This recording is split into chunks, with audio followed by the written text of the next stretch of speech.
It is somewhat easy to love the people at home, but how about the server in a restaurant?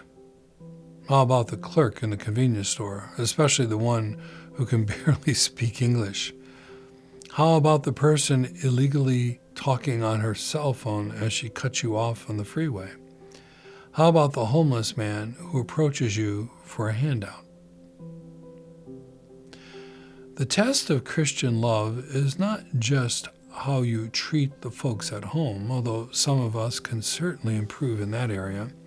But the test of Christian-like love is how do you treat those who seem undeserving of your love?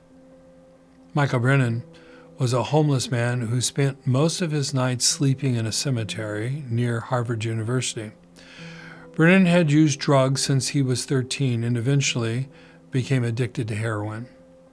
In 1990, after a detoxification program, he went to Boston determined to carve out a new life for himself.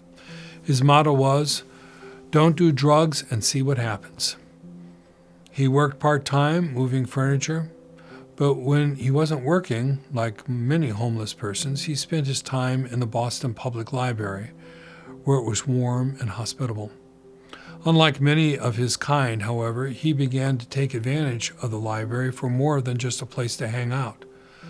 Knowing things had become the goal of his life, and knowing that he knew gave him a direction to pursue.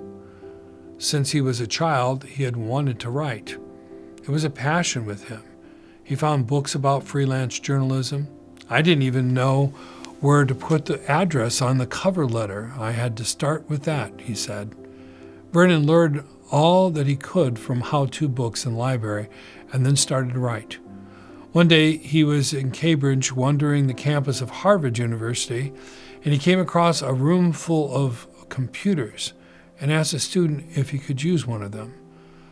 The young man said sure and lent him some software. It was this act of kindness that gave him some dignity, which Brennan says was crucial to his recovery.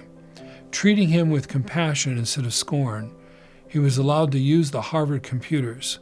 His first major article for a newspaper netted him $1,000, which put a roof over his head.